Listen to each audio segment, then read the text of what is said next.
Olá, começa mais um Conversa Criminal, seu podcast sobre as ciências criminais. Sou Augusto Rodrigues, advogado criminalista. Meu nome é Felipe Mota, sou também advogado na área criminal, professor na área de criminologia, pesquisador também nesse campo. Olá a todos, sejam todos muito bem-vindos. Meu nome é Akinaton Tokizek Souza, eu sou professor aqui no programa de pós-graduação em Política Social e Direitos Humanos da Universidade Católica de Pelotas. Também sou advogado criminalista e pesquiso drogas aí há uns 13 anos. Hoje viemos aqui com esses dois convidados, dois professores, professor Felipe Mota, professor Akinaton. Quero agradecer primeiramente por terem aceitado esse convite e vamos conversar hoje sobre a política de drogas. Então confira em mais esse episódio do Conversa Criminal Podcast.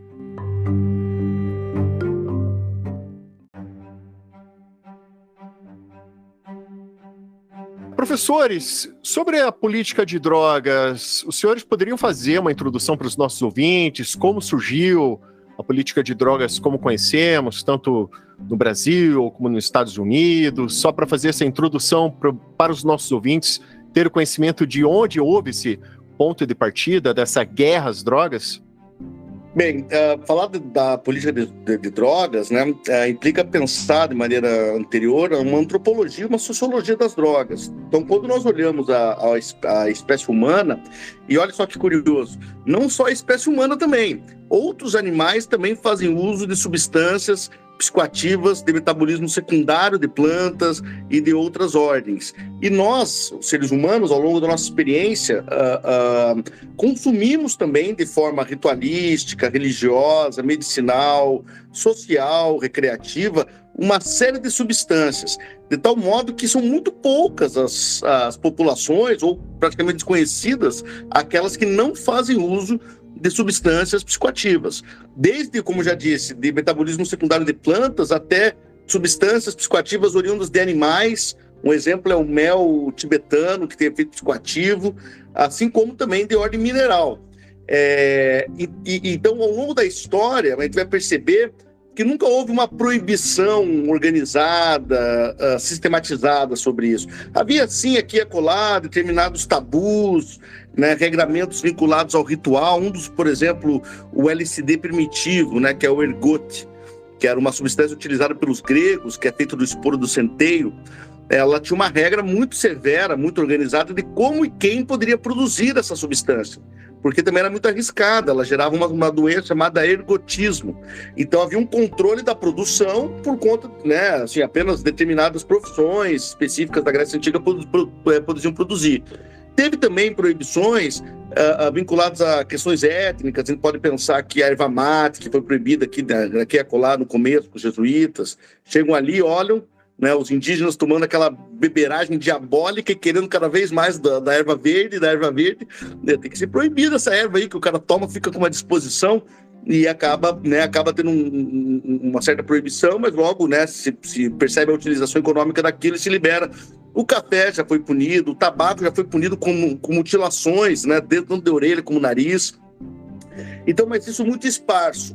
De maneira mais sistemática, a proibição tem a ver, obviamente, com o século XIX, com a consolidação dos estados modernos, com o processo biopolítico de controle de populações indesejadas. Isso vai fazer com que o controle das substâncias seja de um critério geográfico étnico também. E, sobretudo, étnico também, né, para pegar o sentido cultural, né? Então, substâncias enteógenas, substâncias reflexivas, visionárias, como diz o Escorrotado, sempre foram alvos mais de proibições intensas. A própria cannabis, o peiote, mescalina, né, essas substâncias acabam sendo alvo de maior proibição, enquanto isso a indústria da coca e de outras iam se desenvolvendo, na morfina, né, pela Bayer, a heroína também, né, anteriormente a morfina também pela Bayer, e de maneira mais sistemática, a partir do conflito geopolítico importante, da Guerra do Ópio, né, promovido pela Inglaterra, né, em relação à China, mas com envolvimento ali na compra de ópio e de chá, né, com os outros países. E isso sistematiza uma série de convenções e regulações que vão ocorrendo no século XX, desde a Convenção de Xangai, as duas que tiveram, a Convenção de Viena, até que em 61 e depois 71, e vai se ampliando o controle internacional das drogas, sistematizando polícias específicas e cooperação internacional. Tudo isso, na minha percepção, só para concluir, tem a ver com um processo colonial, um processo de gestão de populações indesejadas. Por isso que a gente vai notar, né, consequências muito perversas e violentas em determinados países e contra determinadas populações específicas. O que leva a gente a pensar, né, colegas, que o que é proibido não é droga, o que é proibido é pessoa.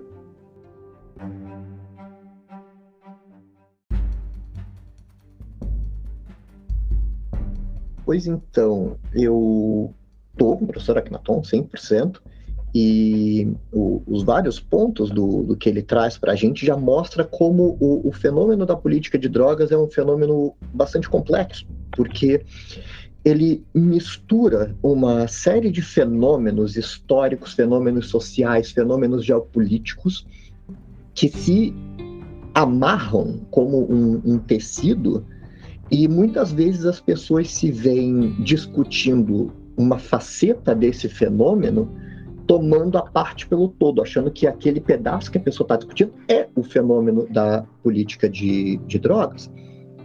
Tanto que o colega, o Vitor Dieter, ele fez uma monografia de especialização em que ele traz uma frase que é bastante ilustrativa para, talvez como start, de que a expressão drogas que a gente fala no dia a dia, quando a gente fala de drogas, quando a gente fala de política de drogas, é uma expressão inútil para entender o fenômeno social do consumo de substâncias. Porque ela não diz respeito a este fenômeno social. Ela diz respeito a uma política que começa já o política e depois é incorporada como política criminal localmente.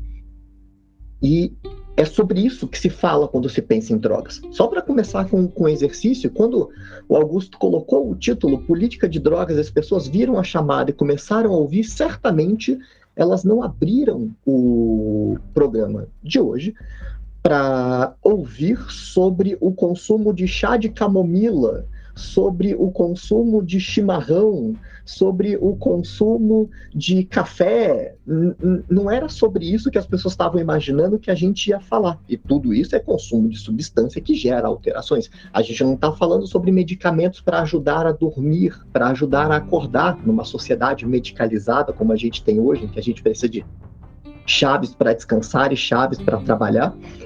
Não era sobre isso que as pessoas estavam imaginando. Quando elas imaginaram política de drogas, elas pensaram, vamos falar sobre as substâncias proibidas. Já estavam imaginando na cabeça, provavelmente, os principais candidatos dela. A cocaína, a sua forma em pó ou crack, e a maconha. Embora o ópio também seja central nisso, pela nossa condição latino-americana, acaba sendo um fenômeno que nos é estranho, normalmente associado à Ásia. Então, como que a gente sai desse fenômeno social de consumo de substâncias que é não apenas constante na história da humanidade, não apenas existente entre outros animais, e não apenas existente ainda hoje e não estranhado? Ninguém estranharia quando um colega de trabalho chega de manhã e diz, nossa, eu tomei umas 2 xícaras de café hoje para poder acordar. Ninguém pergunta, mas nossa, mas você não pensa em fazer um tratamento? Algo assim? Nós nos relacionamos com o consumo de substâncias com muita tranquilidade no dia a dia. Quando você vê que uma pessoa chega na sexta-feira à noite e toma uma taça de vinho para dar aquela relaxada no final, beirando o final da semana, uma cerveja, etc., consumo de álcool, também ninguém faz aquele estranhamento associado à política de drogas. Então, o fenômeno social não é sobre, provavelmente, aquilo que a gente está pensando. Essa política de drogas, como a gente pensa hoje, ela começa a ter a sua semente no século XIX, daí sim, com o conflito do ópio na China, que começa uma pressão, especialmente vinda dos Estados Unidos, como querendo fazer uma abertura local nos mercados asiáticos. Imagina, esse é o novo player geopolítico no século XIX, são os Estados Unidos. Imagina, independência no final do século XVIII, começa a crescer, infraestrutura, construção de ferrovias, toda aquela história deles, e eles chegam querendo ampliar mercados no final do século XIX, num período em que o modelo expansionista imperialista está entrando em crise, o modelo inglês, e eles se anunciam para esses países que se veem dominados por países como França, Espanha, Inglaterra, Holanda, e diz, olha, se vocês quiserem a independência de vocês, eu ajudo. E, inclusive, eu abro para vocês a gestão, a decisão sobre a questão de algumas substâncias, especialmente o ópio na região.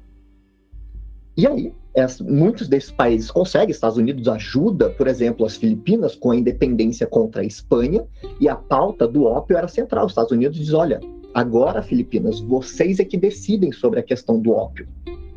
E eles começam a virar os olhos para a China, e especialmente minando esse mercado inglês gigantesco que tinha na época, diz, olha, vamos começar a discutir isso internacionalmente. E o professor Sebastian Scherer, num artigo que eu morro de vontade de traduzir para o português, ele narra essa história de forma muito interessante, mostra como o debate na época não era sobre drogas, era sobre ópio. Tem nome substância na época. É sobre ópio. Aí, né, de lá para cá, a gente colocou um monte de substância, mas ópio tem nome. Não é uma questão de drogas, não é questão sobre consumo, não é questão sobre saúde das pessoas, é uma questão geopolítica sobre mercados na Ásia.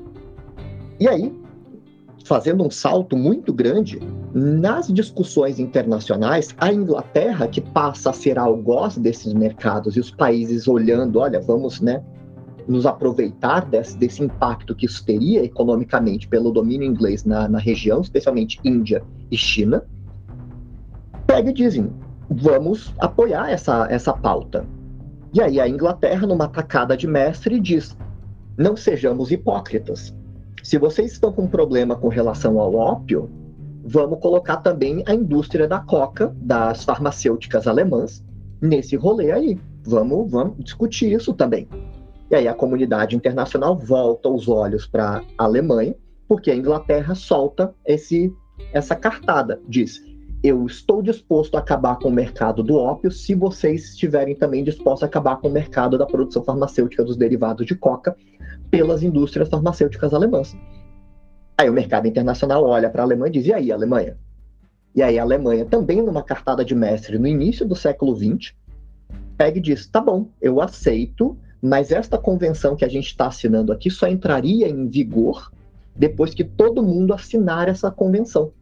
Aí todo mundo vai assinando, e quem não assina?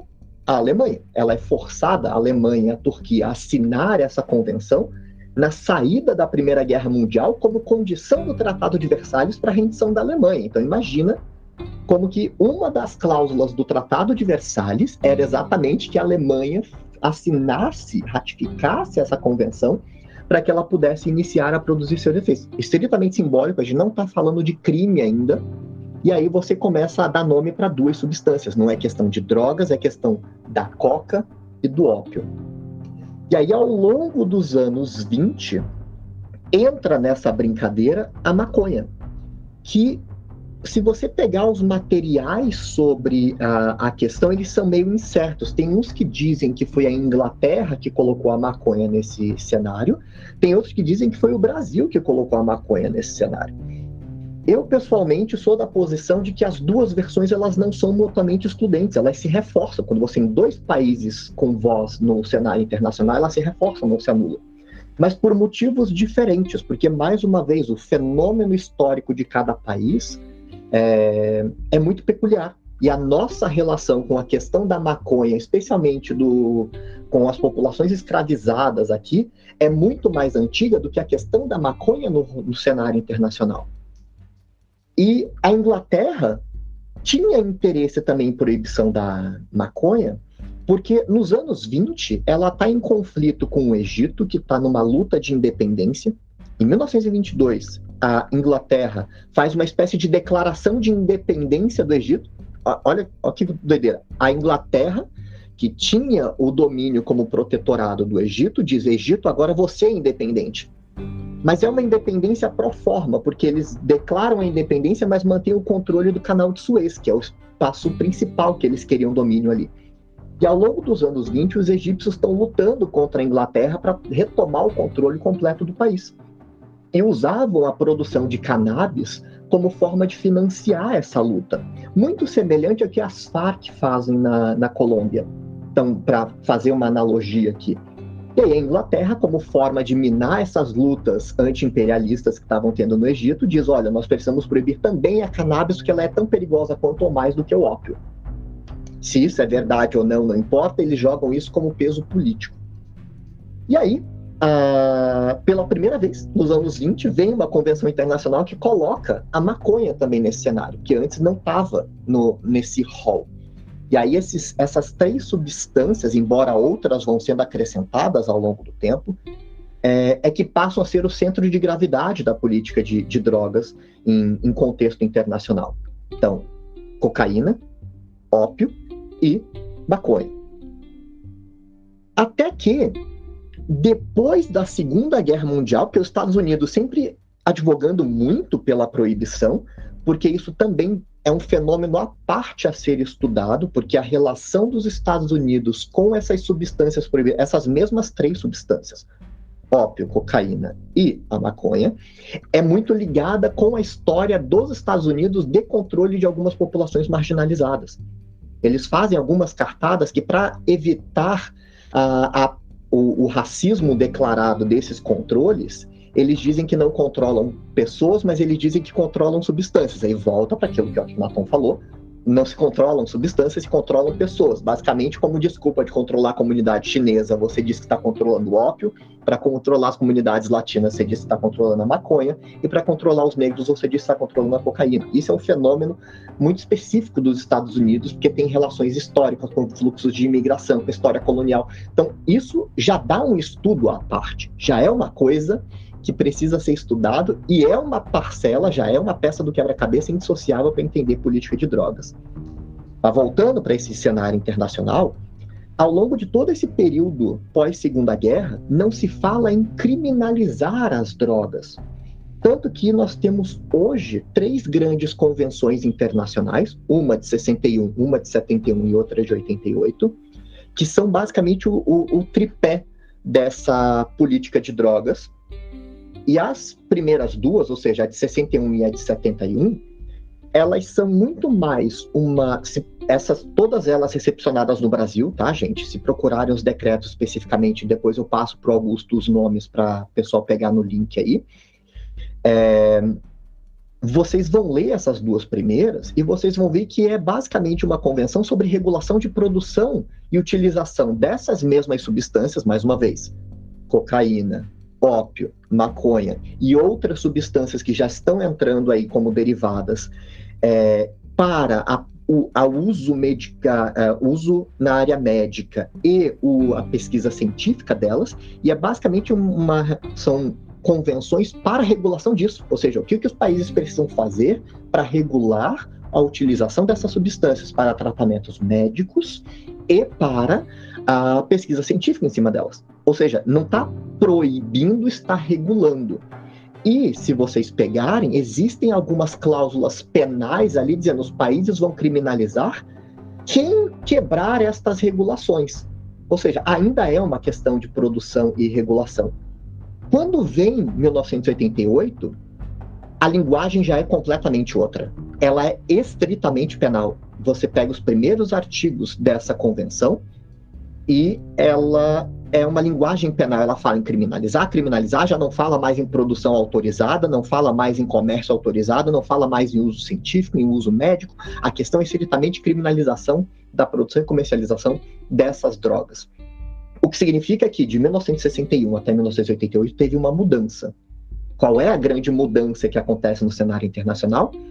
Primeiro, a declaração, e ponham aspas nessa declaração da guerra às drogas, pelo Richard Nixon na virada dos anos 60 para os anos 70, que coincide com uma crise econômica, ascensão do Estado neoliberal e tantos outros fenômenos econômicos que estão entrelaçados nisso. Além disso, mais uma vez, peça local. que são as lutas antibélicas, ou seja, as lutas pacifistas de grupos que se associam ao uso de drogas nos Estados Unidos, como os hippies e afins, e os movimentos pelos direitos civis dos negros também nesse mesmo período. Então você tem uma crise econômica, você tem lutas sociais acontecendo, e para você controlar essas lutas sociais, você diz que você está controlando drogas.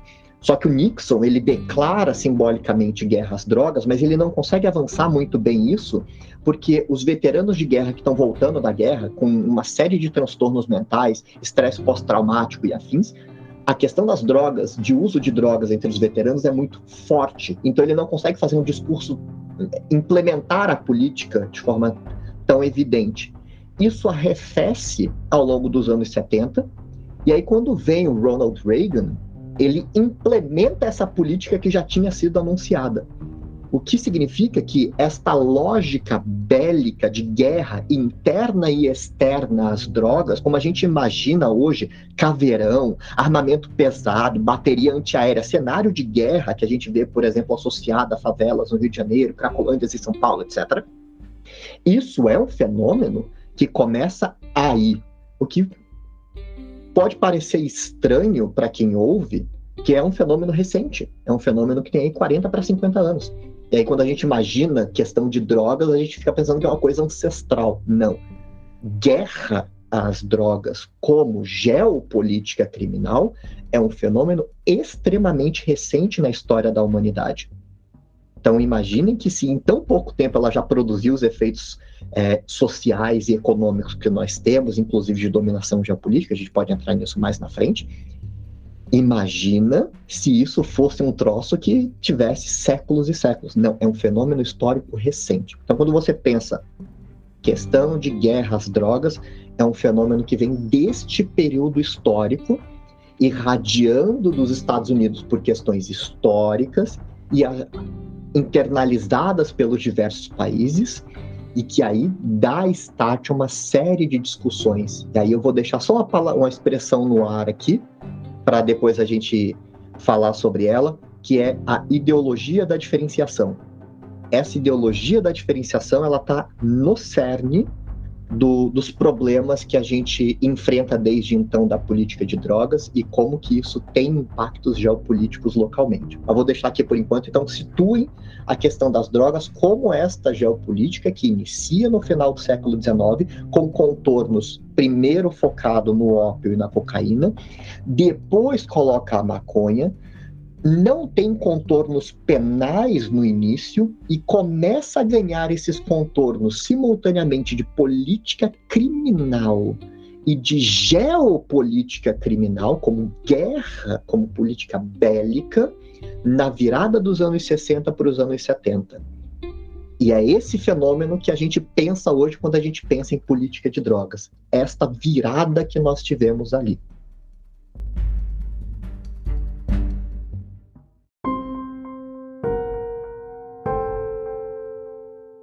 Porque quando a gente fala também em política, né, política pública, né, política social, a gente está falando do Estado em ação, né? Sociologicamente falando, é como a gente consegue verificar o movimento dessa figura abstrata, né, dessas relações de poderes, né, que se coadunam e criam essa figura, né, do público, né, do Estado, aquele que age em nome do oficial. E, de fato, né, realmente, embora muito moderna internacionalmente a guerra às drogas e, sobretudo, esse processo, como falou muito bem o professor Felipe, muito bem, fiquei até escutando aqui, foi muito interessante nessas histórias. E o Brasil, ele tem um ponto histórico bastante interessante, que antes mesmo da proibição internacional ocorrer, aqui já havia alguns tipos de controles muito associados justamente à questão da escravidão, né?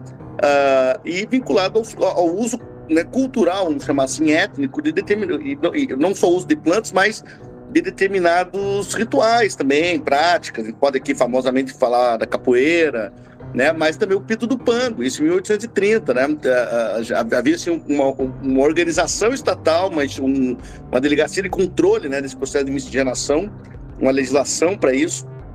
E um dado também interessante, Felipe, de pensar é a influência desse discurso sanitarista, né, que tem a ver justamente um pouco com essa essa questão da diferenciação, você pegar, né, o usuário, o traficante, o monstro, o doente, o vulnerável, essa figura sempre incompleta, né, essa ideia de que o usuário é aquela pessoa que tem alguém, alguma coisa que falta, ele tem que buscar, e o traficante é aquela pessoa, né, que vai te trazer para, né, o fundo do inferno, né, essas expressões, inclusive, eram publicitárias da época.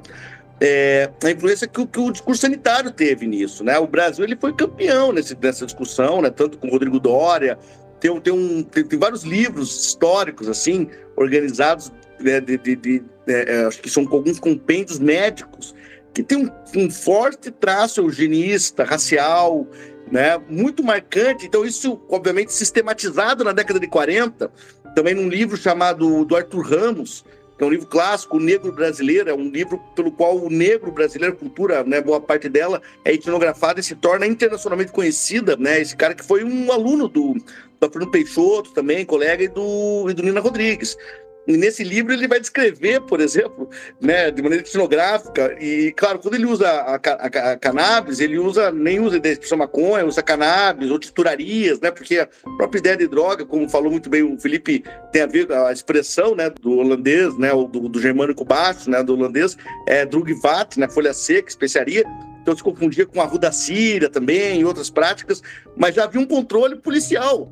Porque o controle policial brasileiro, como vai relatar o Bretas e outros autores como Holloway, que misturam a polícia, tem um forte marco, uma forte origem numa polícia sanitária, né? Uma polícia de controle sanitário, que vai estar muito bem lá descrito no Cortiço e outras práticas. Então o Brasil, em certa medida, ele também é pioneiro nisso, justamente marcado, né, por essa questão da escravidão e também pela dimensão, Felipe, que eu acho que é muito legal da gente pensar, a gente que trabalha com crime, estudando crimes, fenômeno da violência, os fenômenos da violência e das instituições que assim tentam interagir com ela, é a dimensão moral, né, que paira nos processos de criminalização e especialmente numa criminalização, numa política pública organizada, né, para criminalizar um tipo de crime que é de perigo, ou seja, não tem nem dano real, não tem nada, ou seja, é o conteúdo moralizado, organizado, sistematizado numa filosofia,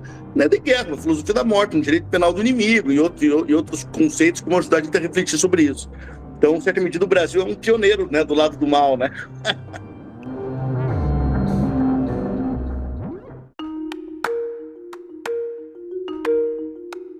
E uma pergunta que eu ia fazer, por exemplo, até que o Felipe colocou, é que naquele período pré-guerra havia-se uma política de proibicionista, né? Mas ainda não havia esse aspecto de guerra às drogas, um aspecto assim criminal, né? De criminalização do Estado como uma política, né? De criminalização. É isso mesmo, Felipe? Entendi correto? Mais nesse sentido? ou menos. O Arthur trouxe um ponto bem interessante para entender isso, que a questão de uso de algumas substâncias e as políticas de Estado em cima disso, elas, até esta uniformização geopolítica, é uma questão local. Você não não ficaria preocupado, por exemplo, se alguém em Angola está usando haxixe, e do mesmo modo que a comunidade internacional estava pouco se lixando para a nossa relação aqui com as culturas afro e o uso ritualístico delas da maconha. É uma questão dos brasileiros que se resolvam com isso. Então, obviamente, você tem impactos sociológicos e impactos culturais em cima disso. E a nossa história com substâncias e a reação proibicionista a algumas delas não tem relação tanto com a substância, mas com relação àqueles grupos que fazem o uso dessa substância. O Clóvis Bevilacqua tem um livro que chama Criminologia. E tem uma passagem desse livro bem interessante que ele pega e diz: nós temos, aqui, criminologia positivista, obviamente, nós temos, aí ele fala, aqui é o Clóvis Bevilacqua falando, tá, gente? Ele vai comentar. Porque nós temos uma dimensão de produção de crimes exatamente nas rodas de samba e o consumo de álcool nessas pessoas basicamente, o falar em roda de samba e consumo de álcool é a versão dos anos 20 de falar em hoje funk e cocaína e maconha e crack nas favelas. É a mesma coisa, porque o foco não é a questão da substância. A gente lida muito bem com o consumo dessas substâncias. Mercado financeiro não funcionaria sem coca. Então, o consumo da substância não é o problema é quem está fazendo isso e como você vai maquiar o controle social dessas populações, dizendo que o seu problema não é com as populações, mas com essas substâncias. E o Brasil tem uma relação extremamente problemática, ainda, nós estamos mais de 100 anos, tá, gente? Ainda não resolvida com o fim da escravidão formal.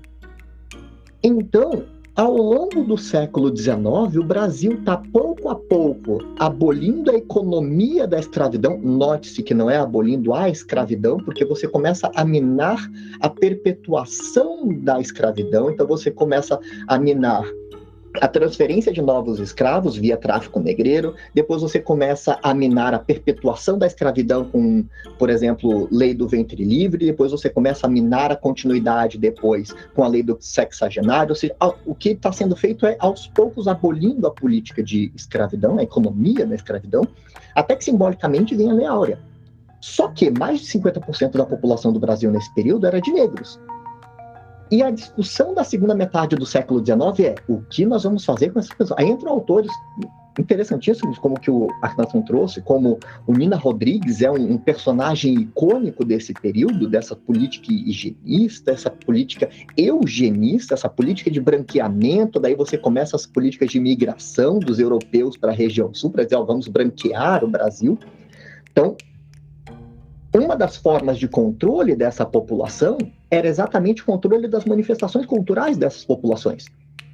Capoeira, os rituais afro, tanto que o candomblé começa com aquele sincretismo que vai desembocar na Umbanda, que é basicamente uma cristianização dos ritos afro, para você pegar figuras desses ritos afro e trazer para figuras santas do cristianismo como forma de tornar mais aceitável para a comunidade branca aqui no Brasil. Você tem também o uso de cannabis ritualística, e que daí você começa a controlar. E sim, o Brasil é pioneiro não apenas em proibir, mas em dar uma resposta penal para a questão da maconha. Então, por favor, mais uma vez, deem nome à substância. Não é questão de drogas, a questão é da maconha especificamente, por meio de transformar o comércio e a difusão do pito de pango em uma contravenção penal. Então, isso é uma coisa bem peculiar nossa, de não apenas dar uma resposta, mas uma resposta criminalizante para isso. Então, a nossa questão é uma questão com a maconha ao longo do século XIX e entrada para o século XX. Quando chega no século XX, nós temos no nosso Código Penal de 1940 já a previsão do tráfico de drogas, no artigo 281, já revogado, tá, pela legislação especial depois, mas já tinha essa previsão. Mas se você ler o texto revogado, a questão não era comércio de drogas, a questão era focada para médicos, dentistas e farmacêuticos que fizessem a comercialização, a prescrição dessas substâncias sem a devida observância da regulamentação que tinha na época. Então, nota que pensar em tráfico de drogas como voltado para médicos, dentistas e farmacêuticos é uma coisa que a gente estranha, porque era esse o destinatário da época, é uma questão muito mais administrativa. Então, nós temos, primeiro, uma parte histórica da nossa relação histórica com os grupos afro e controle dessas populações via maconha, e questão das drogas que vai pouco a pouco sendo recodificada ao longo do século XX, mas já tinha uma dimensão proibicionista, mas é por causa de uma questão histórica local da nossa relação com esses grupos marginalizados. Só um complemento interessante aqui, uma dica, né, para os ouvintes. Eu gosto muito de pesquisar, Felipe e Augusto, naquele Hemeroteca Digital. É bem interessante, porque tem todos os jornais antigos, então comecei procurando alguns parentes, né, para ver onde vinha, onde que vai, etc. E, de repente, né, quando comecei a fazer pesquisa sobre drogas, colocava lá cannabis, cocaína, né, morfina, ia vendo, né, no final do século XIX, que é um momento bem interessante, muito, né, assim, com muita mudança, né, com uma certa efervescência. E progressivamente, assim, nas décadas do início do século XX, década 10, né, 20 e tal, vai seguindo ali. E é legal você acompanhar de forma muito rápida, assim, dá para você fazer brincando, assim, coloca lá cannabis, né, com 2 N's, com N só, porque pode ter uma variação, de como o discurso ele vai se alterando, e você já vai vendo perseguições, grupos de jovens, grupos de comerciantes, não sei o que, eram presos, jovens, mas também uma certa ambiguidade. E daí uma dessas buscas, e isso que é a minha curiosidade, era um HC em 1959, um cara que estava fumando, o nome dele era, se não me engano, era Cândido, alguma coisa Cândido. Eu tenho esse material, eu publiquei um texto, não sei se na minha tese, agora num artigo, e nesse HC, o HC foi decidido pelo Nelson Hungria, que era presidente do STF, um cara super conservador, criador do código e tal, ou seja, né, um cara que não tem nada, e o cara tinha sido preso fumando maconha em boate, no estado da Guanabara, eu acho, na época do estado ali era dividido, não sei como, e ele deu o HC para ele, falando que não era crime fumar maconha em boate. A legislação específica era proibindo alguma coisa, era uma questão bem legalista, assim, tentando compreender o núcleo do tipo ali, né, da proibição. Então, ou seja, você vai ter uma disputa, né, que faz com que eu pense, e aí eu acho que também vou jogar essa questão para a gente pensar a política de drogas de uma perspectiva, né, não tão normativa, ou seja, as leis, que é esse efeito seguinte, né, você vai pegar um Foucault, né, e outros autores, né, que vão trabalhar com conflito também, a ideia de que onde há poder há resistência, ou seja, sempre é uma relação conflituosa, nunca você tem uma dominação total, sempre vai ter né, espaço de legalismos, margens, linhas de fuga, tem muito nome para isso. E a cannabis, que é um problema nosso e também, ou seja, uma história que tem muito forte no Brasil, é um próprio exemplo, e as outras também, né? De resistência, porque ainda que você tentasse ao longo de muito tempo, aqui e acolá, e depois se organiza, sistematiza internacionalmente, cria-se polícias, né, concentra a política de forma mais violenta e ostensiva a partir de uma guerra específica em comunidades, e nunca acabou. Se você vai lá no interior do Paraná, em Teixeira Soares, a cidade tem 20 mil habitantes, tem maconha e tem crack.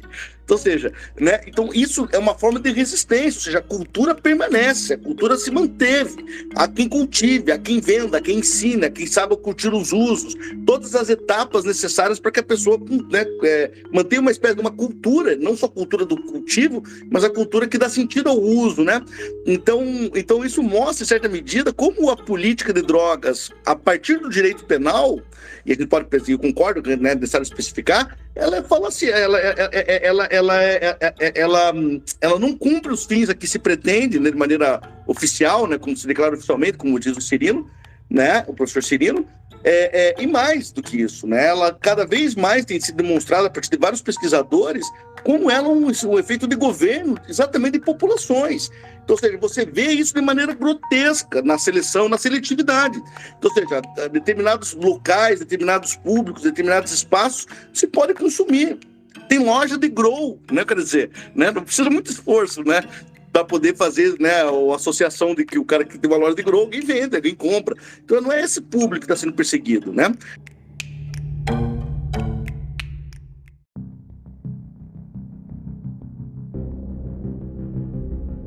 Isso faz pensar também, eu queria saber a tua opinião, Felipe, Augusto, né, o quanto que o fim da guerra às drogas é capaz de acabar com a forma de governo violento, ou seja, de necropolítica, vamos pensar assim, para usar o Nebem, ou essa ideia de controle, né, violento de determinadas populações. Será que se legalizar é um passo, claro, eu considero necessário e fundamental, eu diria, mas será que ele é suficiente para acabar com esse contínuo da escravidão, ou seja, com esse contínuo histórico da opressão de determinadas populações e localidades? O sentido declarado da lei de drogas seria tutelar um bem jurídico que seria a saúde pública, né? Mas até como o professor Akhenaton citou, né, você tem um crime de perigo abstrato, e você observa, no sentido prático, como essa política de drogas que temos atualmente, como ela se desenrola, né, numa realidade material, né, no nosso mundo prático, né, de tantas comunidades, sempre comunidades carentes, né, nunca você vê esse tipo de guerra às drogas se manifestando em bairros de classe média alta ou em regiões em que residem as elites, né, nunca se vê operações policiais, essas operações aí de combate às drogas ocorrendo nessas localidades. E assim, a gente não é ingênuo de imaginar que nessas localidades há consumo ou comercialização desses entorpecentes, né? O que também deixa ainda mais escancarado, que realmente há uma ideia de seletividade, você combater ali as pessoas, e você ter essa política de guerra, de combate mesmo, voltado para essas comunidades carentes, como a gente observa, e o dano colateral dessa guerra às drogas é ser muito concreto, né? Porque nesse combate todo, você, entre o Estado, os agentes do Estado, e em razão desse proibicionismo, né, você tem ali também certas facções, né, que, com base nesse proibicionismo, acabam tendo um mercado ilegal de drogas que é bem rentável, né? Nessa guerra em concreto, né, você tem uma série de vítimas desses danos colaterais, né? Crianças que a gente vê só ligar o jornal, né? Criança que vai para a escola, uma bala perdida que é atingida, uma comunidade que está ali, né, vivendo a sua vida, você tem esse confronto dos agentes do Estado, da polícia ali com determinadas pessoas que estão supostamente fazendo a venda dessas substâncias. Então, assim, um questionamento que eu sempre me faço e deixo também para o ouvinte. Para a sociedade, né, o que acaba gerando, de fato, um dano mesmo, uma lesão para essas pessoas, né, para a sociedade como um todo, né, até que ponto mesmo que esse combate, essa guerra às drogas gera realmente alguma proteção a esse bem tutelado, né, que a lei se dispõe a proteger, que é a saúde pública, né? Então, esse questionamento. Eu, particularmente, vejo que essa guerra, como ocorre, a guerra em si, ela traz muito mais danos do que pode-se dizer, cumprir minimamente o que se propõe, né, que é tutelar a saúde pública. Esse teu comentário, Augusto, ele dialoga direto com a ponderação que o Akhenaton acabou de fazer também. E tem tanta coisa para desempacotar aqui que eu acho que eu vou acabar me perdendo, né, nesse meio. Se ficar confuso, por favor, me perdoem todos e todas, mas vamos lá. Em primeiro lugar, você tem o discurso para a legitimação da continuação da proibição. Vamos tentar, né, palavras grandes e na sequência. Basicamente, você tem uma política de drogas que proíbe algumas substâncias e, como resposta a essa proibição, caso você viole a proibição, é uma resposta penal, com tudo o que isso significa. De polícia a processo, a cárcere e todas as complicações de colocar a lógica penal como uma resposta social. E aí, você precisa justificar a existência disso. Você precisa dizer, isso é proibido por isso, isso e aquilo. E é aí que entra algo que o Akhenaton falou mais ainda no início, quem quiser retome lá e depois volte aqui, é que nós não podemos ignorar que no meio de tudo isso nós temos pautas moralistas. E essas pautas moralistas, do mesmo modo que a questão que eu comentei lá da história, se a maconha entra como proibição internacional por causa do Brasil e da Inglaterra, e esses dois discursos não são mutuamente excludentes, essas pautas moralistas, elas não são excludentes de outras técnicas de legitimação dessa política de drogas. Então, se você está legitimando porque você tem uma questão de saúde, se você tem uma questão econômica, se você tem uma questão outra, isso não anula o discurso moralista, ao contrário, ele se soma nesse balde de justificação. Então você tem diversos grupos, inclusive muitos desses grupos de orientações religiosas, mas não como um problema da religião, mas porque a relação da religião com prazeres, alteração de consciência, etc., pode acabar ferindo determinados sentimentos sacros, embora, olhe lá, muitas dessas religiões elas fazem o uso ritualístico, eu vou colocar exatamente com essa palavra de propósito, o uso ritualístico do álcool, porque quando a gente fala uso ritualístico, fica parecendo que é só uma coisa meio tribal. Mas não, gente, na base do cristianismo está o sangue de Cristo e a transubstanciação do álcool em sangue. E se você mata o álcool do cristianismo, você perde uma parte fundamental dessa manifestação cultural. Embora existam grupos, não ignoremos isso, que são absenteístas ao extremo, inclusive a ponto de negar o consumo de álcool, inclusive de natureza religiosa. Alguns fazem um meio termo ali de dizer a gente não está consumindo álcool, a gente está consumindo o sangue de Cristo, que foi transubstanciado. Então existem várias formas de você justificar isso daí. Então a pauta moralista está ali e ela se soma. O discurso da saúde, ele é um discurso muito contundente, porque quem vai negar de que a saúde precisa ser tutelada? Quem vai negar de que determinados remédios, por exemplo, precisam ter tarja preta? Não pode ser qualquer pessoa chegando numa farmácia e comprando, sei lá, um antidepressivo, comprando um remédio hiper mega forte, sem uma orientação médica, por exemplo. Ninguém vai negar isso. Aí fica parecendo que você questionar a política de drogas, você está questionando o tratamento da saúde pública. Também não é isso. Porque esses discursos, que são discursos de legitimação, não são as coisas que essa política de droga faz. Vamos explicar isso daqui direito. Faça, todo mundo aqui, todo mundo que está ouvindo, um esforço autocrítico ali e pense, se você quisesse agora, neste exato momento, crack, cocaína em pó ou maconha, você acha que você teria muita dificuldade de conseguir essas substâncias? Mesmo que você não seja usuário, mesmo que você não seja consumidor. Todo mundo sabe onde ficam as biqueiras, todo mundo sabe onde é comercializado, com quem que você fala, o amigo que consome, mesmo que não saiba onde, mas conhece um outro amigo que faz uso e diz, olha, eu quero a substância, eu quero ir atrás. O ponto que eu estou levantando com esse argumento é, a política de drogas, ela, apesar de dificultar um pouco, ela é qualquer coisa menos proibitiva do acesso às substâncias. Qualquer pessoa que quiser acessar essas substâncias, acessa. Sabe que vai ser ilegal, sabe que vai estar com todo esse estigma da substância, mas acessa. Então, o acesso a essa substância não está barrado. Você tem mais dificuldade de comprar um Zolpidem do que você tem dificuldade de comprar um cigarrinho de cannabis. Com certeza. E tem que falar que o Zolpidem faz muito mal, hein? E o pessoal tá na moda, o pessoal tá usando aí.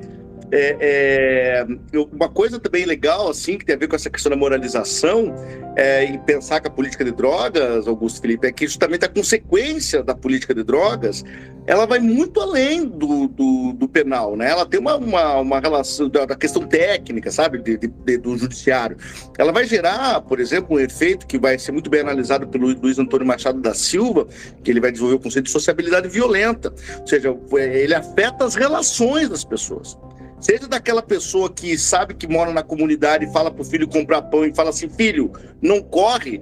Se vier a polícia, não corre não, hein? Porque sabe que pode acontecer alguma coisa.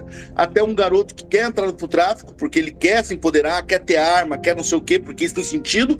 Mas também é o fato de que você cria estereótipos e uma imagem desqualificadora, não do usuário, mas de pessoas e grupos, que vai gerar, por exemplo, atos de violência extrema injustificáveis, como a execução desse garoto que aconteceu ontem, no Espírito Santo, algemado, de 17 anos. Né? Então, ou seja, ali é a política de drogas, ali é um efeito da política de drogas, porque o processo de militarização da vida implica na construção de inimigos. Esses inimigos não são os usuários, vamos pensar assim, de maneira universal, mas são alguns grupos, e rapidamente isso se transcende, né? Porque daí se associa ao ladrão, se associa ao cara da periferia, se associa ao funk, se associa a grupos, e vai gerando uma espécie muito interessante de pensar nesse conceito da inimizade, uma desconfiança absoluta. E isso é tão interessante que faz com que, por exemplo, triste, né? Porque é um fato interessante cientificamente, mas triste socialmente, que é gerar uma consequência moral, ou seja, de comportamento, de se localização no mundo, se localizar diante do outro, dessas próprias comunidades violentadas, que são, ou por um lado, vivem na sombra do silêncio, por estarem ao lado do traficante que conhece ela, sabe onde ela mora, por um lado, submetido a uma violência incontrolável da polícia que não identifica quem que é quem, entendeu? Então isso faz com que a pessoa vire uma subjetividade, né, um assujeitamento criminal, isso vai chamar, mas que de forma mais simples vai gerando uma pessoa que tem medo o tempo todo, que vai aprender rotinas, então ele vai falar para baixo, ele vai olhar, ele vai, sabe, ter um comportamento de uma pessoa que perde potência, que perde capacidade, sabe, de potência no sentido de transformação no mundo por conta do medo, da rotina que é transformada cotidianamente por essa loucura que só tem um sentido, né? Que é isso que estava discutindo, que é um sentido, né, que não é racional, não é de política pública vinculada às drogas, porque você inclusive sujeita os usuários. Estamos preocupados com as pessoas que são vulneráveis ao uso problemático de drogas, seja ela qual for, álcool, tabaco. A gente não está conseguindo, sobretudo as ilícitas, então nesse caso, né, a maconha, a cocaína, o crack, a gente não consegue através da política de drogas, a gente afasta essas pessoas. Então nem para isso serve. Serve para quê então? Serve para uma economia própria. O mercado e o crime andam lado a lado. O Estado depende do inimigo. Senão, como é que você vai ter uma força? Como é que você vai ter tanta polícia? Como é que você vai ter um instrumento de controle tão severo e violento como nós temos para controlar uma população que é absolutamente desumanizada no caso brasileiro? A gente fala de políticas públicas da droga, de drogas, mas também pensando em saneamento básico, educação, transporte. Então essas pessoas são sujeitadas violentamente a partir do processo criminal, que vincula, né, historicamente, ainda que nós, né, pesquisadores tenhamos tentando muito mostrar que não tem nada a ver com pobreza, não tem nada a ver com a pessoa morar na comunidade, a criminalidade não tem a ver com isso, né?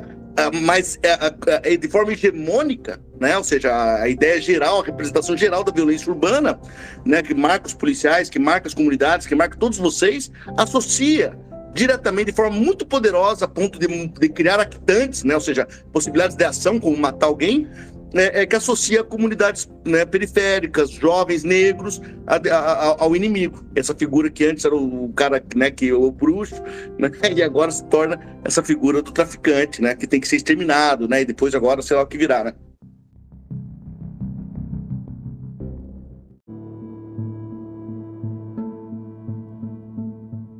Isso pega o próximo ponto do nosso quebra-cabeça, que é toda essa questão de justificação, de falar de saúde, etc., não tem relação direta com os efeitos reais desta política de drogas.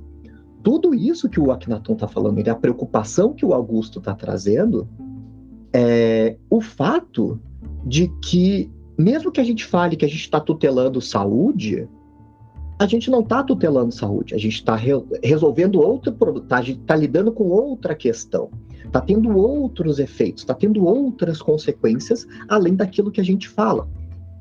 E esses efeitos da política de drogas é exatamente legitimar o controle seletivo de determinados grupos, porque a questão, mais uma vez, ao longo de toda a história do proibicionismo, e continua sendo uma constante, não é o controle da substância, é o controle de algumas pessoas. Mais uma vez, não é nem o controle de algumas pessoas que traficam, porque existem traficantes e traficantes, existem usuários e usuários.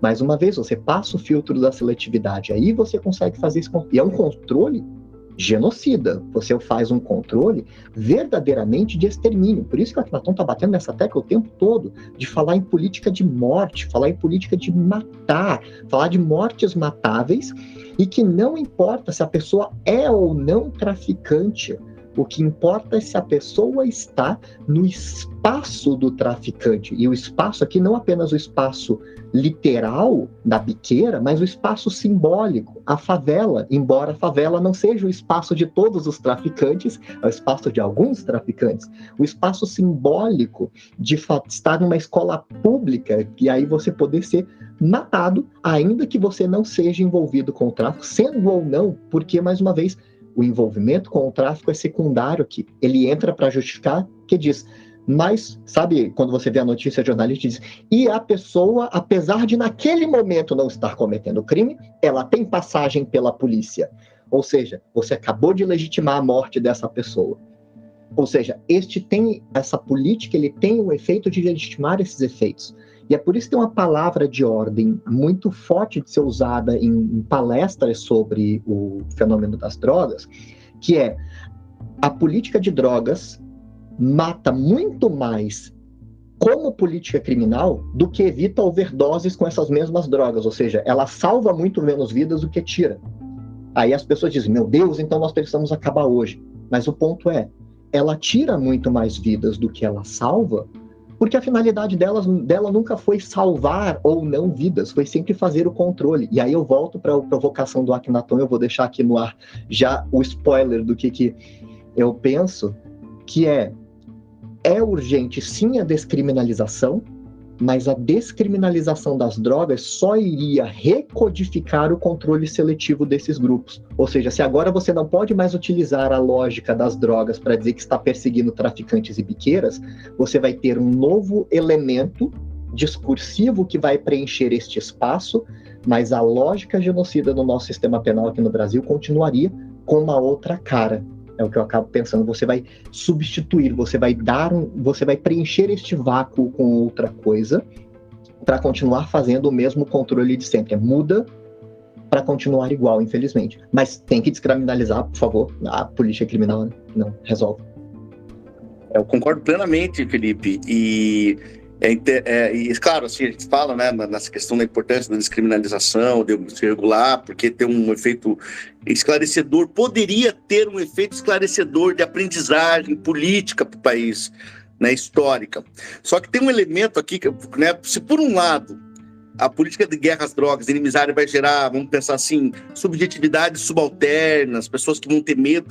Tem um conceito que ele chama de limpeza simbólica. Todo mundo sabe aqui, todo mundo que já entrou no carro, estava ali, passa alguém pediu alguma coisa, um senhor com uma condição, né, periclitante na rua, você vê que ele tem um comportamento, ele vai baixar a cabeça, vai ter um jeito específico de tratar aquilo. Essa personalidade, né, marcada pela violência, pelo medo, pela forma de saber como reagir. Não, senhor, eu sou trabalhador, sabe? Esses jeitinhos, essas coisas que a gente vai pegando no cotidiano, isso nas populações que são alvo da violência, né?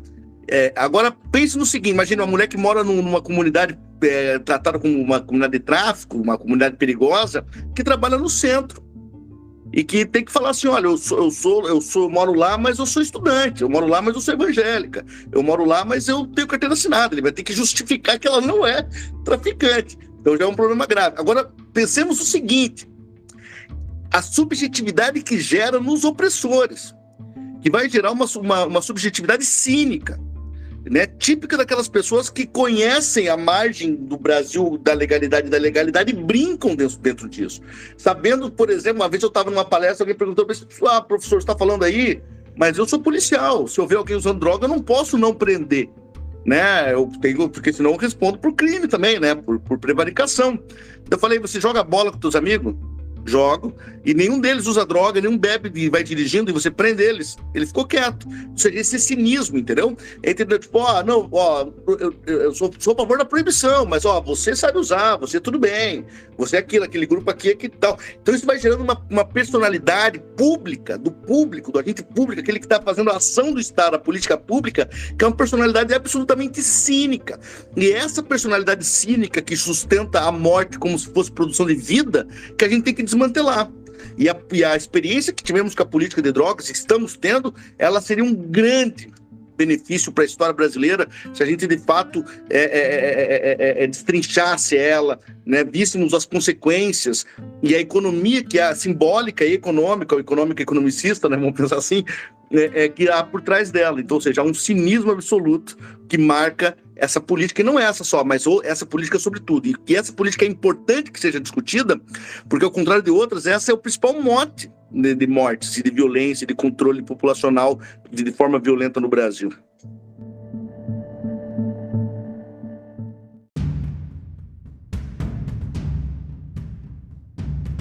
Mas a gente falando, por exemplo, dessa questão de controle de grupos, né, como tanto o professor Akhenaton como o professor Felipe citaram, né, desde o exemplo do século XIX, com o ópio na China, essa questão da Inglaterra, do Brasil, a questão dos escravizados, mas hoje vocês, assim, nesse sentido não declarado, né, do objetivo dessa política de drogas. Para mim é muito claro isso, a questão de ter um controle, tem assim um fim, mas qual seria a ideia, por exemplo, de você ter ali de uma elite social, política, que de alguma forma ela usa essa estrutura proibicionista para, de alguma forma, controlar essa massa, vamos chamar assim, socialmente desprivilegiada na sociedade. Essa leitura que eu estou fazendo, vocês concordam com ela? Nesse sentido, não declarado, porque a gente sabe que é o sentido real, material, né, dessa política de drogas? Esse efeito, ele é muito menos consciente do que a gente imagina. Porque se você começa a entrar nessa toca do coelho, fica parecendo que existe uma meia dúzia de pessoas gênias, assim, mesmo, gênio do mal, que consegue calcular que o efeito da política de drogas vai beneficiá-los deste ou daquele outro modo, que vai conseguir ocultar o tipo de violência que ele pratica, enquanto você desloca o discurso para outros grupos, uma política de apontamento. Olha para ele, não para mim. Ele é muito menos consciente. Não é que ele seja completamente inconsciente, não vamos também ir para o outro extremo, mas ele também não é completamente consciente. Mas existem alguns efeitos da perpetuação dessas políticas criminais como nós temos hoje, e a política de drogas está no centro de gravidade da nossa política criminal hoje, e inclusive outros fenômenos ocultos que estão sendo cada vez mais pensados, ainda bem que isso está entrando em pauta, como, por exemplo, a criminalização das mulheres, e a política de drogas está no núcleo da criminalização das mulheres. Você tem, em primeiro lugar, não dá para listar todos os efeitos aqui, mas em primeiro lugar você tem exatamente um efeito de você direcionar a seletividade. Como comentado lá no episódio sobre seletividade, fica aí o jabá para quem quiser ouvir o episódio lá de seletividade, a seletividade e a imunidade, elas são duas faces da mesma moeda. Quando você direciona o olhar para um lado, você automaticamente direciona a nuca para o outro. Então, se eu olho para um lado, automaticamente a minha nuca se volta para o outro. Então, o lado em que eu direciono o olhar direciona também o lado do não olhar. Então, as tendências da seletividade, elas determinam também as tendências da imunidade. Então, quando eu digo, vamos criminalizar aquele grupo, nunca é o meu grupo, é aquele, é o outro grupo que é criminalizado, eu indiretamente imunizo o meu. Semelhante ao episódio recente no 8 de janeiro, diz por que a polícia não vai atrás de bandido? Porque o simbólico do bandido não é o pessoal que estava invadindo o Congresso e o STF. O bandido é o outro. O bandido, e olha que a questão do crime não é o núcleo do bandido. E isso fica evidente nesse tipo de discurso, que a questão não é eu estou cometendo crime e o outro está cometendo. Não, porque o crime é irrelevante. A questão é eu não sou o bandido, ainda que cometendo o crime de golpe de Estado. Então, o bandido é o outro. Então, quando eu direciono, por que não vai atrás do bandido? Estilo classe média, dando de dedo na cara do policial praça. Por que você não vai atrás do bandido? É sinônimo de, por que você não vai atrás do outro e me deixa em paz, para cometer o meu delito em paz? Então, você basicamente imuniza algumas condutas. E, consequentemente, ao imunizar algumas condutas, que essa distribuição ela não é neutra, ela segue uma lógica de poder e uma lógica de poder econômico também. E, simultaneamente, você perpetua relações sociais que estão no núcleo do nosso funcionamento econômico, do núcleo das nossas desigualdades econômicas.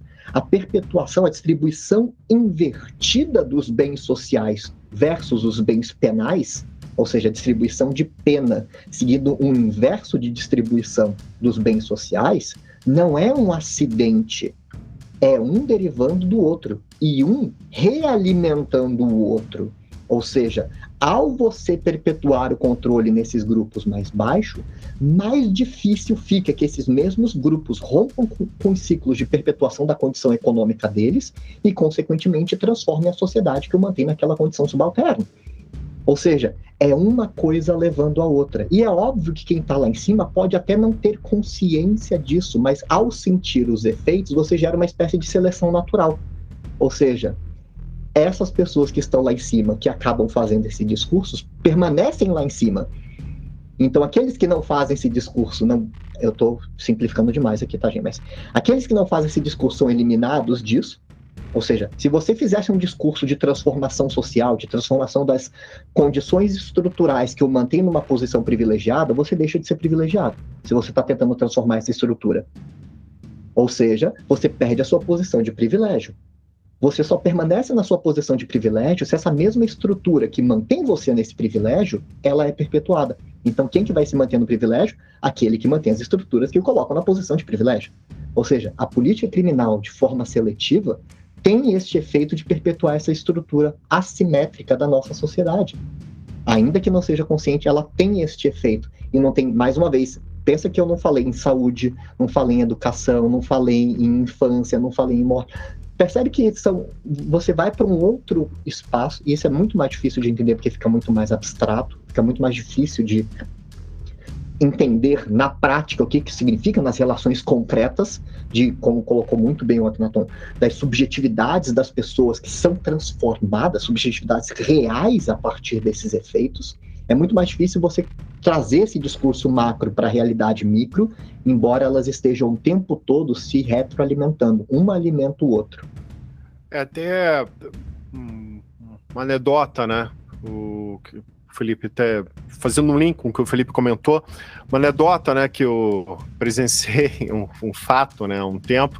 Eu estava aqui em Curitiba, estava com minha esposa, né, tomando um chopp num barzinho, daí, por acaso, ali, fim de semana, tem aquelas blitz, assim, da prefeitura, vigilância sanitária, que vai só para verificar se o bar tá com o alvará tudo em dia.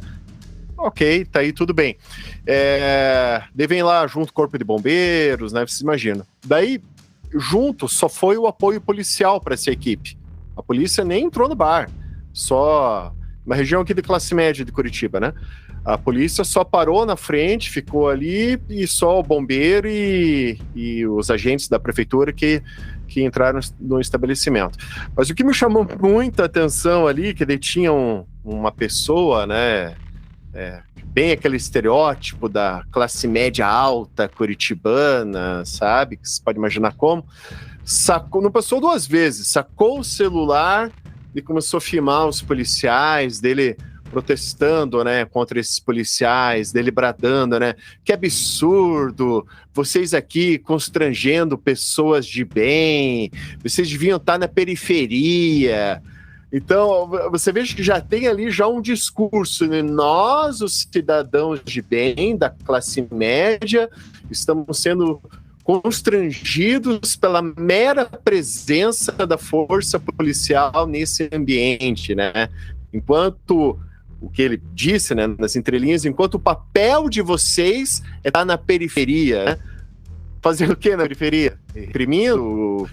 Então, assim, me chamou muito, assim, a atenção essa cultura mesmo, né, que todo esse aparato policial, esse aparato de violência do Estado, mesmo que ali não tenha ocorrido num sentido real, mas só a mera presença dele já incomodou essas pessoas, porque elas entendem que aqui esse aparato violento do Estado não tem que estar, esse aparato violento do Estado tem que estar lá na periferia, é lá, para isso que ele foi criado. Então eu quero dizer isso, apontando essa anedota, que para mim isso casa muito com esse discurso, né, da guerra às drogas, da seletividade, de você ter, assim, essa política que é voltada, assim, como eu citei há pouco, né, você não vê o combate a essa guerra às drogas no Alphaville, você não vê essa guerra às drogas em bairros da elite, da classe média alta, aqui nas cidades do Brasil, ou em qualquer lugar do mundo, é sempre na região periférica, é sempre nas comunidades carentes, é sempre ali na comunidade onde você vê a classe trabalhadora, as classes mais baixas. Eu só aproveitando aqui, ontem, no começo de fevereiro, né, agora saiu um artigo, até para coadunar com o argumento ali do Felipe, do Augusto, que ele fez uma análise, o Pablo Ornelas, sobre o utilitarismo e a imunização, ou seja, como a imunização ela segue uma lógica de utilidade, para que serve algumas vidas, né? Ou seja, para que determinados espaços ou determinadas pessoas servem numa comunidade. E aí a noção de imunização e de comunidade é muito interessante mesmo para pensar isso. Porque bem no fim, quando a gente pega essas políticas públicas tão violentas, né, tão evidente, que vê isso todo dia, a gente até hoje em dia se dessensibilizou sobre isso. Ou melhor, se sensibilizamos numa política de morte, para a gente é normal, né? Acontece todo dia no jornal. Não é uma coisa escandalosa, ou seja, não chega a se levantar a possibilidade de acabar com uma instituição policial, como aconteceu em alguns países, quando você vê uma violência extrema. Só uma mera intervenção, professor. A gente considera que é normal, a gente no sentido abstrato, né? É aquilo que eu falei há pouco, quando é na comunidade carente, quando é na periferia. Isso. Mas vai acontecer uma violência policial num grau desse, num bairro de classe média, qualquer cidade do Brasil. Isso é ser um escândalo absurdo, tá?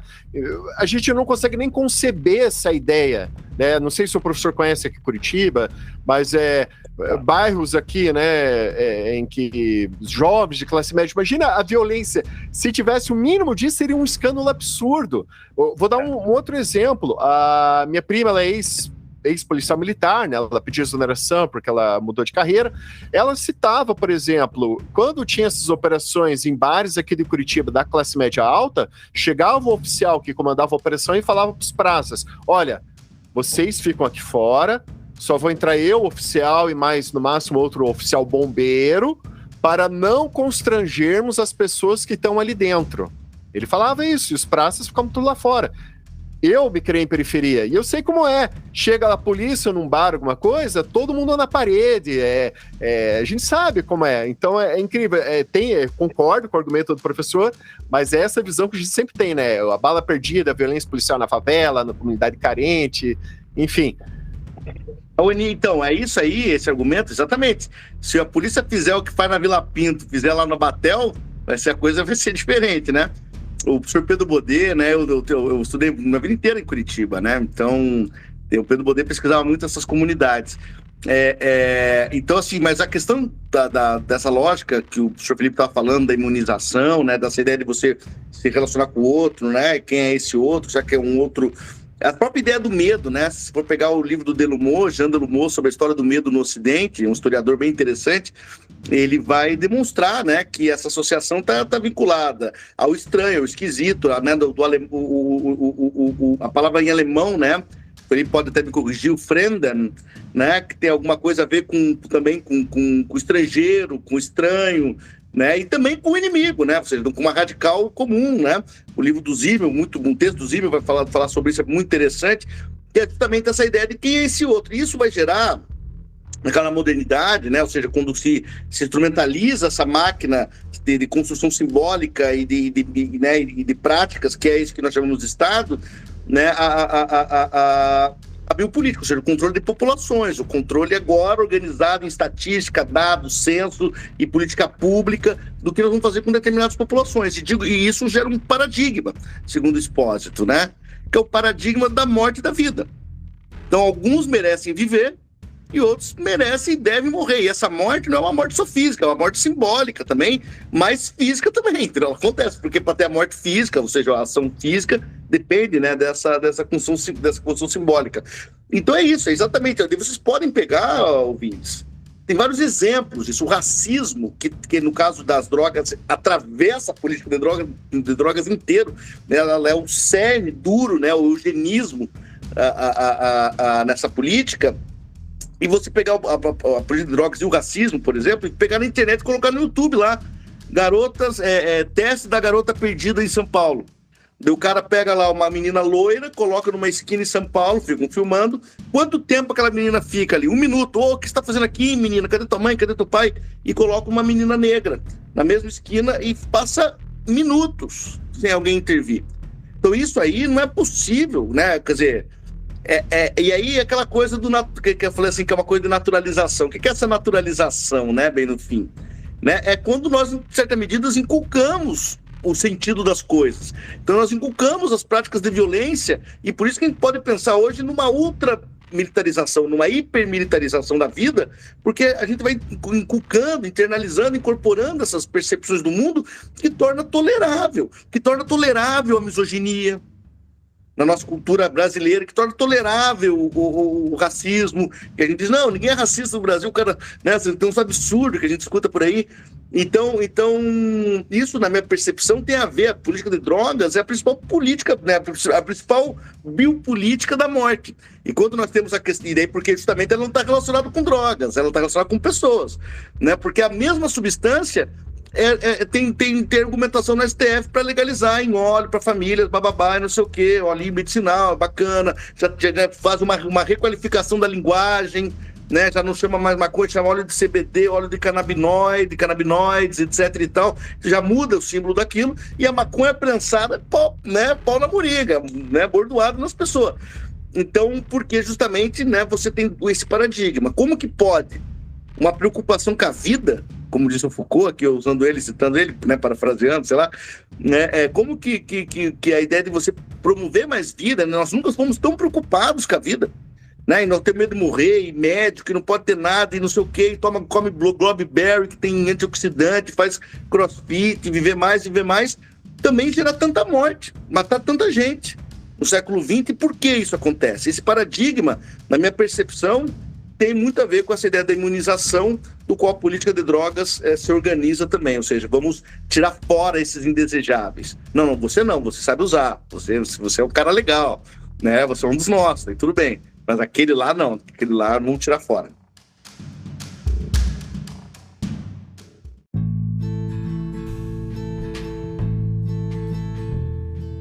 Pensa que tem uma armadilha em toda essa discussão sobre política de drogas, que é uma armadilha não específica da política de drogas, mas uma armadilha do sistema penal como um todo. O nosso modelo penal, como nós temos, o modelo de justificação dele é um modelo iluminista. O que está na base dele é basicamente o preço da legitimidade do exercício do poder. Como eu posso exercer poder de Estado de forma legítima sobre o cidadão? É isso que está no cerne do nosso sistema penal. Então, se você pegar as discussões dos últimos 300 anos, como eu vou limitar e colocar garantias em cima do cidadão, eventualmente processado, acusado e depois punido, para que este exercício de poder legitime que este cidadão siga se submetendo a esta ordem jurídica. Isso é aula de primeiro e segundo semestre de qualquer faculdade de direito espalhada pelo Brasil. É justificação e legitimação do exercício de poder por meio da limitação desse mesmo poder. Então nota quem que são as pessoas nesta relação. De um lado, o Estado, que exerce o poder. De outro lado, o cidadão sobre quem se exerce o poder. O cidadão, nesse caso, é o potencial criminalizado, ou seja, a pessoa que pode responder por uma conduta definida como crime, que é investigada por uma conduta definida como crime, que é processado e depois é executado por essa conduta definida como crime. Formação da culpa. Sabe quem está de fora de tudo isso? Vítima. Ela não está nesta relação. É por isso que o sistema penal fala tão pouco sobre vítima, porque ele não foi pensado para vítima. E no momento em que você coloca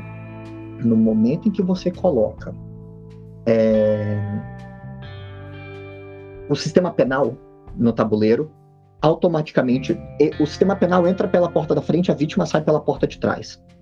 Ela é no máximo testemunha. E no caso das drogas, a gente sabe que o tipo penal das drogas não tem vítima. Uma vítima definida. Sempre fala, se vocês pegarem boletim de ocorrência, vai dizer vítima, o Estado, a sociedade, a saúde pública, é um termo genérico, mas sempre quando os meus alunos me perguntam, quando eu digo que não tem vítima, e eles dizem que é o Estado, nesse sentido genérico, não o Estado no sentido de pessoa jurídica de direito público, eu digo qual que é o CNPJ que vai ali para depois na ação civil ex delicto? Quem que vai pedir a indenização? É o maconheiro, a pessoa que vai reclamar lá que a qualidade da droga não estava boa? E no porte para uso pessoal, quem que é a vítima? É a própria pessoa? A pessoa usa e ela é vítima também, mas você aprende nas primeiras aulas de direito penal que o direito penal não tutela a autolesão, então como que você fecha isso? Então, vítima sai pela porta dos fundos quando você mete o sistema penal na discussão. E no meio de tudo isso, como você tem uma dimensão, não é que é tudo, mas como você tem uma dimensão moralista em cima da pauta das drogas, você tem também histórias muito reais de uso problemático. E uso problemático ele não seria chamado de uso problemático, pasmem, se não fosse um problema. Se não seria chamado de outra coisa se ele não fosse problemático. Então existem histórias reais, existem pessoas reais que, sim, sofrem por causa de consumo e abuso de consumo de substâncias. Mas pasmem vocês também, as pessoas que sofrem com isso não são só pelas drogas proibidas. Existem drogas lícitas também que as pessoas consomem de forma problemática.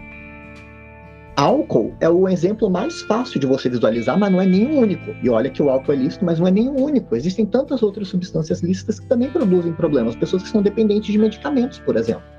Pessoas que são dependentes de antidepressivos. Pessoas que são dependentes de soníferos. Pessoas que são dependentes de uma série de substâncias para ter uma vida boa.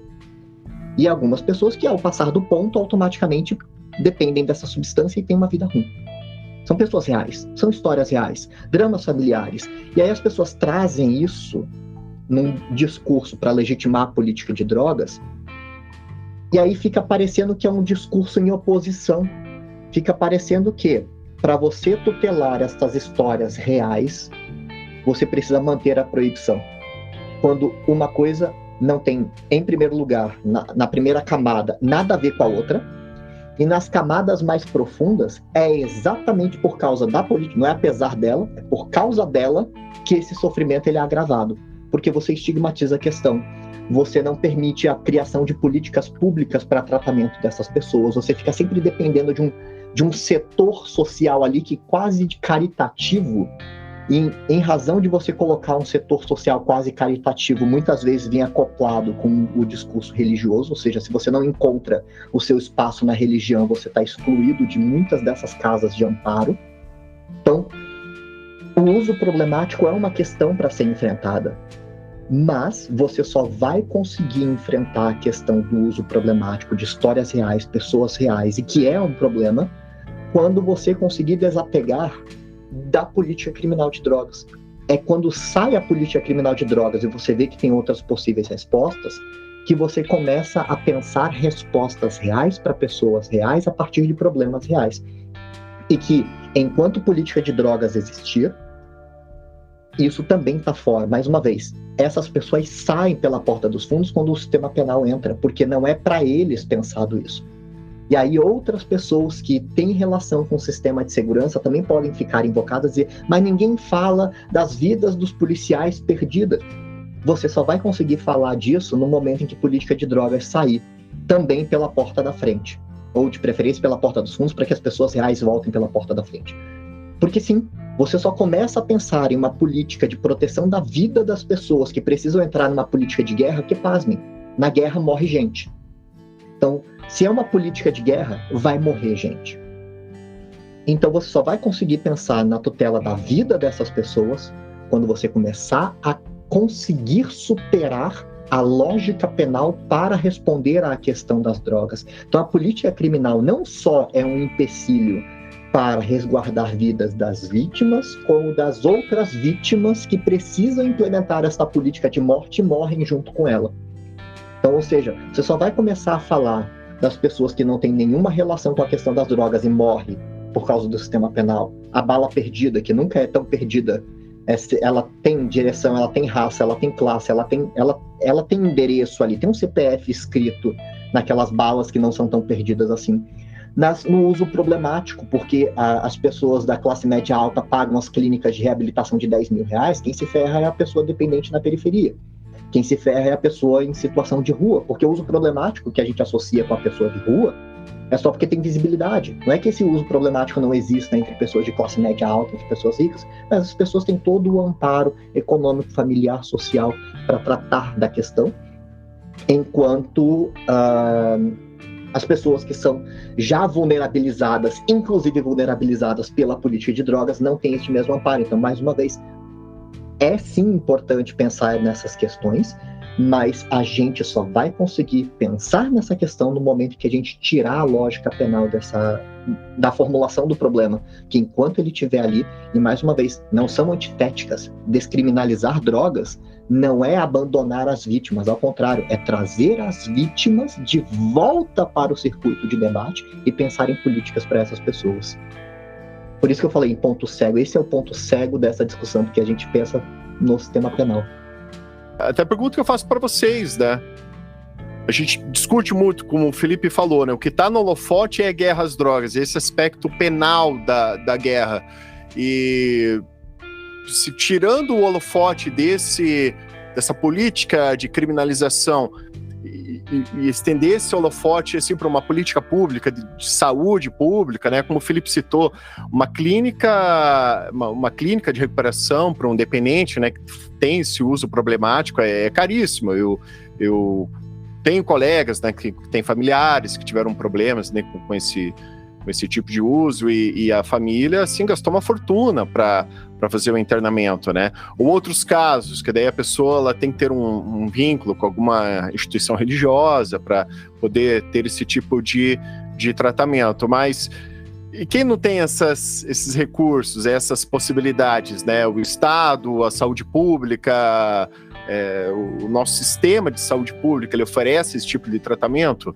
É o foco? Não é o foco, porque o foco, como o Felipe citou, né, como o professor Akhenaton citou, o foco é a guerra, é o combate, é a criminalização.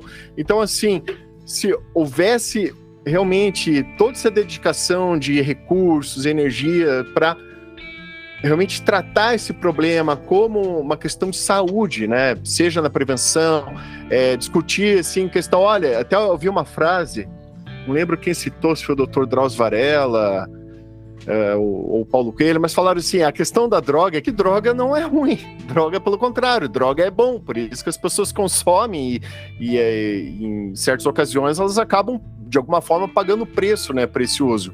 Então se tivesse uma política pública de demonstrar, olha, essas consequências, enfim, buscar alternativas, né, então até o Felipe comentou, até abro aqui espaço para o professor Akhenaton, que ele pensa, né, de alternativas para essa política de droga, uma política pública, né? Se o professor quiser expor o que ele pensa a respeito. É interessante, só fazendo complementando a reflexão que vocês fizeram, a gente podia pensar até mesmo, Felipe, Augusto e os amigos penalistas aí, que trabalham com direito penal diretamente, com a dogmática, ver os efeitos perversos que a política de droga gera na ciência, né, penal. Porque, assim, é um malabarismo técnico, um malabarismo teórico, né, um twist carpado para poder justificar, né, um absurdo que ele é tão ruim, ele é tão mal feito, assim, em relação, tecnicamente, da dogmática penal, ou seja, não precisa nem ser criminalista, criminólogo, melhor dizendo, sociólogo, antropólogo, não precisa nada disso, não precisa falar das pessoas mortas nas periferias, nada disso. Se você resolveria com uma discussão técnica de penal, porque não tem fundamento técnico para que se mantenha uma proibição de um crime abstrato, de perigo abstrato, né? Sem vítima, como muito bem foi colocado, né? Não se encontra de um bem jurídico difuso, né? Difícil de você justificar, por exemplo, a questão da saúde pública, perigo à saúde pública, crime de violação à saúde pública, por aí, a Coca-Cola e os agrotóxicos, ou seja, não tem fundamento técnico mesmo. Então, eu acho que a questão da política de drogas talvez não seja uma questão da própria requalificação, eu diria, da discussão técnica penal, mas sim viria, na minha percepção, e talvez seria um momento único na história, se a gente colocasse, de fato, as cartas na mesa e utilizasse primeira coisa, uma democratização do direito, não é só a questão da política de drogas, mas uma democratização do direito no sentido das instituições jurídicas. O processo de regulação é fundamental, mas junto com ele deveria aparecer políticas de reparação histórica. Né? Porque a gente tem uma política que, ainda que seja recente, ela é longeva, já assim na contemporaneidade, ou seja, tem gerações que viveram esses males, comunidades que vivem esses males há 50, 60 anos. Então não basta simplesmente você fazer um processo de vamos legalizar, então agora pode plantar cannabis em casa e tal. Né? Pessoas que a primeira coisa que a classe média quer é isso aí, né? Não, mas não é isso. A gente precisa fazer um museu disso nas biqueiras. Precisa conservar as biqueiras e tombar elas, né? Alguns colegas brincam com isso. Temos que tombar as biqueiras, tornar centro histórico, para que a gente veja, para que a gente não esqueça como foi feito pelo Rui Barbosa, queimar os documentos da escravidão, que nós não queimemos esses documentos.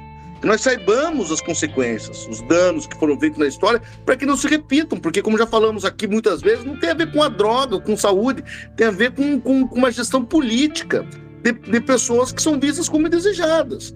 Então, acho que o primeiro passo seria regulamentar, legalizar e depois criar políticas de reparação histórica e tratar, vamos falar a verdade, não é só, o problema do Brasil não é o problema só das drogas, é o problema vinculado aqui ao público. O que significa ser um funcionário público? O que significa ser um juiz? O que significa o Estado e sua oposição, um cidadão perante esse Estado opulento? Quem que é cidadão no Brasil? A política de drogas é um mote, obviamente, para você poder caçar populações indesejadas, mas o buraco é muito mais embaixo. A gente tem que perguntar, não é que reforma a gente vai poder fazer no judiciário.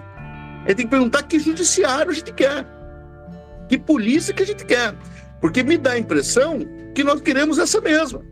Não nós, mas nós estamos aqui numa cultura geral, né? Porque as pessoas em geral se acostumaram tanto com a violência, com a ausência de cidadania, que nem mais pensam nisso, ou seja, que nem mais pensam em criar uma política que seja minimamente racional e que tenha um cálculo assim, olha, se você for liberal e está me escutando, você pode ser de qualquer vertente política, vamos supor que seja um liberal, não se justifica a proibição. Porque economicamente ela gera uma vazão, né, incontrolada, né, por exemplo, que seria ruim numa visão ordoliberal, se vamos pensar, né, nessa vertente do neoliberalismo também.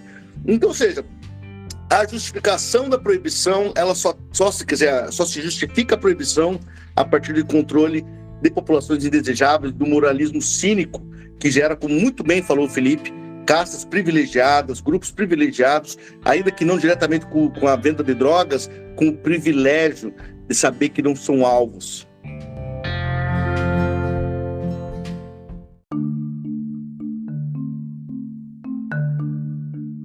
Então esse foi mais um episódio do Conversa Criminal Podcast. Gostaria de mais uma vez agradecer a presença do professor Akhenaton, a presença do professor Felipe. Foi um papo maravilhoso, considero uma aula magna, aprendi muito com esses dois professores. Professor Felipe, professor Akhenaton, gostariam de fazer alguma indicação de alguma obra, alguma dica cultural relacionada ao tema? Fique à vontade, a palavra está com os senhores. Eu primeiramente queria agradecer, Augusto, o convite. Para mim é uma honra conhecê-lo, conhecer também o professor Felipe. Eu e o professor Felipe temos aí um feliz encontro, né, assim, nas nossas carreiras, que eu também fui orientando o professor Cirino, então, no ICPC, então a gente, né, veio de uma cepa específica, né, seguimos caminhos, continuamos pesquisando, então conhecer um professor tão talentoso como o professor Felipe, eu fico bastante grato. Eu queria fazer algumas indicações muito rápidas. Primeiro, escutem Bezerra da Silva. Tem um disco que se chama Justiça Social, né? Ali dá para fazer uma análise legal, assim, cultural, e dando risada. Eu queria também aproveitar e vender meu peixe, que saiu agora esse artigo, chama Estado, Violência e Imunização, o utilitarismo da morte na segurança pública do Rio de Janeiro. Saiu agora antes de ontem, né, no começo de fevereiro, pela Repox. E tá para sair um pela RBC Crim, que é uma análise que nós fizemos, Augusto, sobre os grupos ultrafascistas brasileiros, da extrema-direita, uma análise etnográfica nos grupos, dos olavistas, né, dos juristas que também estão envolvidos nessa extrema-direita, sobre as drogas, ou seja, qual que é o discurso que eles tentam alimentar sobre a política de drogas. Esse também foi aprovado, está para sair agora já numa das próximas edições. E um livro que eu acho muito legal, assim, para quem tem condição de achar, encontrar, é o livro, né, da História das Drogas, do Henrique Carneiro, que é bem legalzinho, divertido, e do Escorrotado, que é a História General das Drogas. Tem PDF na internet, que é muito legal, porque vai trazer também o aspecto místico, esse aspecto, né, digamos, também mais antropológico. E, por fim, pessoal, se alguém que está escutando é canabista, né, agora ervo afetivo, né, estão... Ou seja, para quem aqui estuda ou acha interessante a discussão da maconha, eu sugiro a participação na SBEC, Sociedade Brasileira de Estudos Canábicos, SBEC.med.br. É bem interessante, ali tem um grupo de médicos, cientistas sociais, juristas, trabalhando em cima dessa política, dessa droga específica, que é a cannabis, que é, assim, né, pelos dados aí, a droga ainda assim mais perseguida, que gera mais apreensões, maior número de prisões e, consequentemente, de mortes. Muito obrigado, hein? Fiquei muito feliz do convite. Queria também, né, agradecer o convite, Augusto. Foi uma conversa interessantíssima, também uma satisfação enorme trocar uma ideia com o professor Akhenaton. Também, né, desse mesmo percurso da escola da criminologia crítica aqui do Paraná.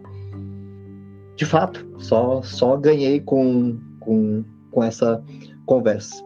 Para termo de indicação, depois eu passo certinho para colocar na descrição, ficar mais fácil depois, mas ia basicamente dividir em 2 grandes grupos, para quem quiser começar um estudo em torno disso e para quem quiser se jogar de cabeça no que tem assim de mais profundo no campo. Em termos de, para começar, que é uma leitura mais leve, livros menores, etc., recomendo o Orlando Zacconi, Acionistas do Nada, a Rosa Del Olmo, A Face Oculta da Droga, e a Vera Malaguti Batista, o Difíceis Ganhos Fáceis, que é mais uma questão histórica, mas é interessante como ela pega exatamente a virada no Rio de Janeiro, dos anos 70 para os anos 70, o início da criminalização da juventude por causa da questão das drogas, para mostrar como é um fenômeno hiper recente isso.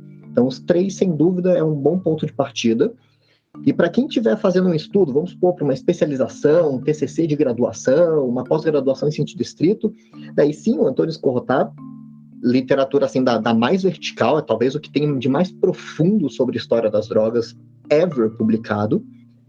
E daí um material mais recente, mas que tem tido sucessivas reedições, que é o Luiz Carlos Valois, que é o Direito Penal da Guerra às Drogas, que foi uma tese que ele recentemente defendeu, há poucos anos, e que tem aí gerado bastante discussão em razão do que ele apresentou. Então, também é uma leitura mais densa. E, obviamente, fazendo o jabá aqui, a minha tese disponível no repositório da UFPR sobre economia política das drogas. Então, também sobre todo esse circuito vicioso de como a política de drogas não apenas não é um impeditivo para o crescimento da indústria da droga, como ela aumenta a indústria da droga e, simultaneamente, cria a sua outra face, que é a indústria do controle da droga, e, consequentemente, uma política de dependência em nível internacional. É bem mais complexo, mas também, para quem quiser entrar numa questão mais acadêmica mesmo sobre o tema, também deixo aí a recomendação. É isso, mais uma vez, gente, muito obrigado. Legal, todas essas indicações vão constar na descrição desse episódio. Se me permite, eu vou fazer também uma breve indicação, que é o documentário 13ª Emenda, que está na Netflix, que também tem uma relação com esse tema que tratamos. Quero agradecer principalmente você, ouvinte, que nos acompanhou, e peço uma gentileza, compartilhe esse episódio com um amigo, seja estudante de direito, um advogado, militante da área, nos ajuda muito a divulgar o conhecimento. Esse foi mais um episódio do Conversa Criminal Podcast. Um grande abraço a todos.